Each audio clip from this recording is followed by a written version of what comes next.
I'm Shelly, and today I'm going to teach you how to build better sentences. Does that sound like fun? Come on, let's give it a try. Let's take a look at the sentence that I've written on the board. The boy climbed up the stairs. This is a very simple sentence, and it's grammatically correct. It follows subject, verb, object, sentence structure, which most of you are very familiar with. But it ends there. It's not very interesting, and it doesn't tell us much about the sentence. If you like to read as much as I like to read, then I think you will agree with me that what makes a very good book are sentences that move us, sentences that are interesting, that intrigue us, that bring a little bit of mystery into the novel. Am I right? Okay, well, today I'm going to show you a few tips and tricks of exactly how you can make your sentences much more interesting. I'm going to start with a few basic ideas. We're going to start with some color words. Adjectives, which are my favorite words because they're descriptive words. Adjectives are used to describe nouns. So in this sentence, we have two nouns. We have the word boy, and we have stairs. So we can brainstorm and think of about a few adjectives that we can use. Let's start with the word boy. He might be a skinny boy. He might be a tall boy. He might be a clumsy boy.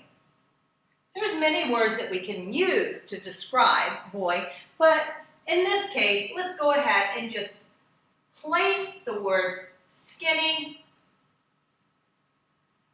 right before the word boy, because that's where the adjective should go. The skinny boy climbed up the stairs. We can stop there, and already the sentence is a bit more interesting. Let's take it a little bit further, shall we? Now let's talk about adding in an adverb. What is an adverb, you ask? Well, it's quite simple. An adverb is a word, much like the adjective, but instead of describing the noun, the adverb's job is to modify verbs, adjectives, and some prepositions. In this case, we're going to use an adverb to modify the word climbed. What I mean by modifying it, we want to know how he climbed. So let's brainstorm. What are some different ways to climb up something? We can climb up quickly. The opposite of that, the antonym of quickly, we can climb up slowly. Or maybe we might climb up lazily, angrily. There are many, many ways that we can use to express how the boy climbed up the stairs, depending on the situation that we're writing about or talking about or describing. Today, let's go ahead and insert the word slowly into the sentence. Now, we can choose to put the word slowly, which is the adverb, either in front of the word climb or behind the word climb. We can either say, the boy slowly climbed up the stairs, or we can say, the boy, the skinny boy, climbed slowly up the stairs. A lot of times these adverbs are interchangeable, so just decide what sounds better and stick it in the sentence, and there you go. That's tip number one, adding some nice colorful words. But that's not it. We're not finished. For those of students who are a little bit more advanced, I want to take it a little bit further, and I want to talk to you today about how to make powerful sentences based on mood. What is mood, you ask? Mood, M-O-O-D. D, what is the mood of the sentence? What is my mood right now? Can you guess? How do I look? I've got a smile on my face. Do you think I'm happy? What about now? Oh my, do you think I'm angry? Oh, maybe I'm scared. Oh, or maybe I'm just really excited. We want to be able to convey mood in our sentences because if you are like me and love to read, that's exactly what makes a good novel good. The way that the writer writes. He doesn't have to say the scared boy. No, he will convey mood by using his words. Take a look at the next slides that I'm going to show you to find out how you can do that too. Now I'm going to show you how to build better sentences by conveying mood throughout the sentence, conveying the mood that you want in the sentence. We'll look at the base sentence right now. We have our dependent clause, which is the boy, our verb of choice, went up, and our adjective or description. Here we have the stairs.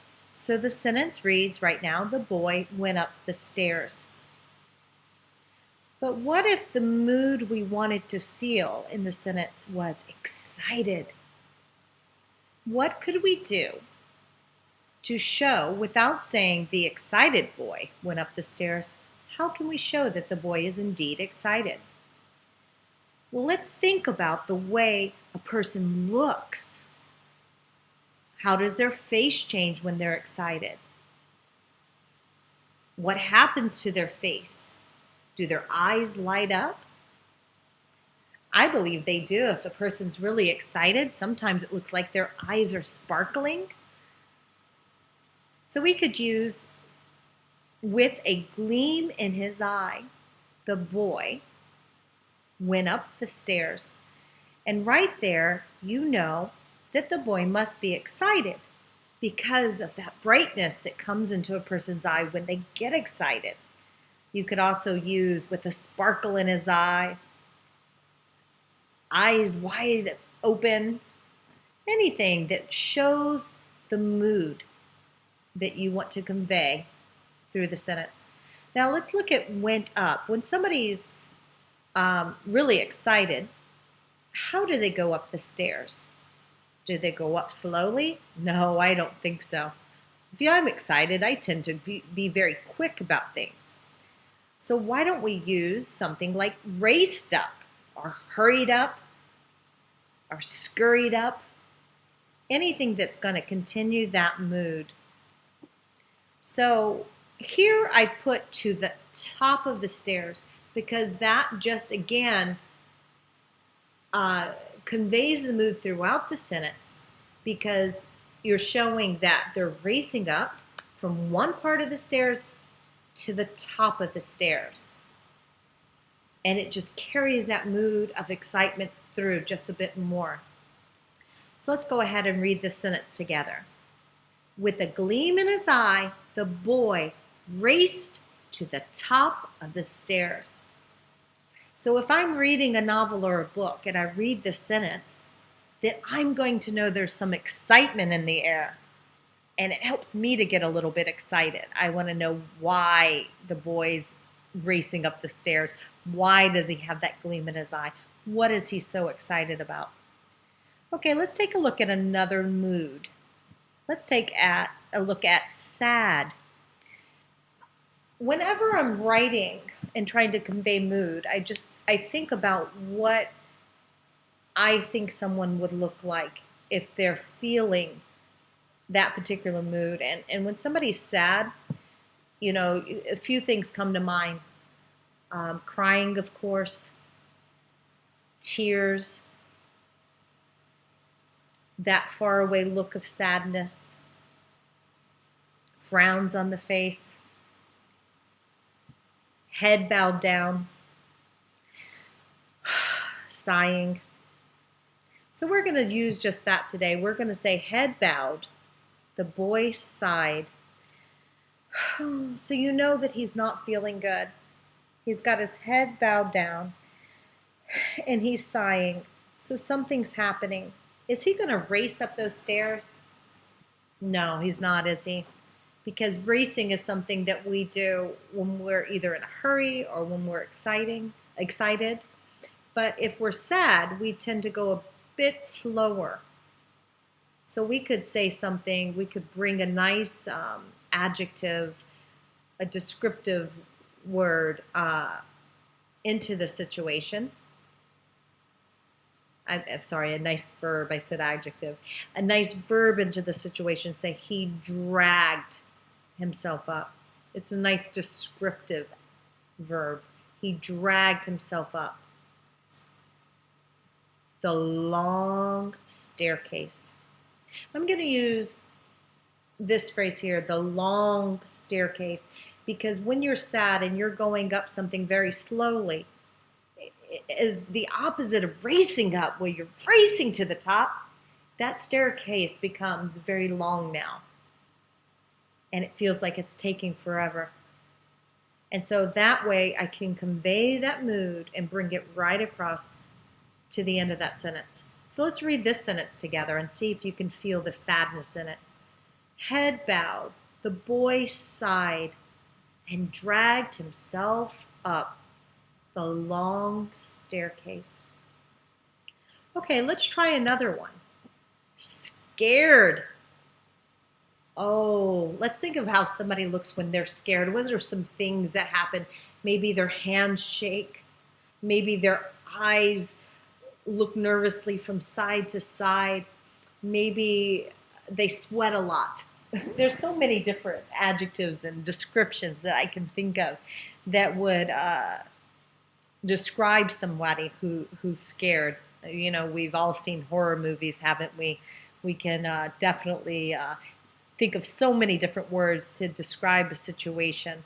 But I'm going to use with a nervous glance, because if somebody's very scared, maybe they think someone's in the house, you're looking around nervously, aren't you? Okay, especially when you think about a staircase and maybe you're going up and you don't know what's up there. You're going to be looking around. So you want to go up quietly, don't you? Especially if you think that there's someone or something up or down those stairs. So we might use crept up.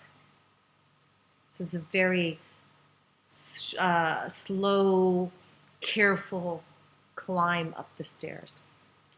We crept up. Now let's describe the stairs to keep the mood a bit scary. What's something that we might say? We might say old, rickety, creaky, shadowy. The dark, shadowy stairs.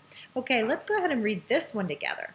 With a nervous glance, the boy crept up the dark, shadowy stairs. Ooh, doesn't that bring that mood across quite nicely?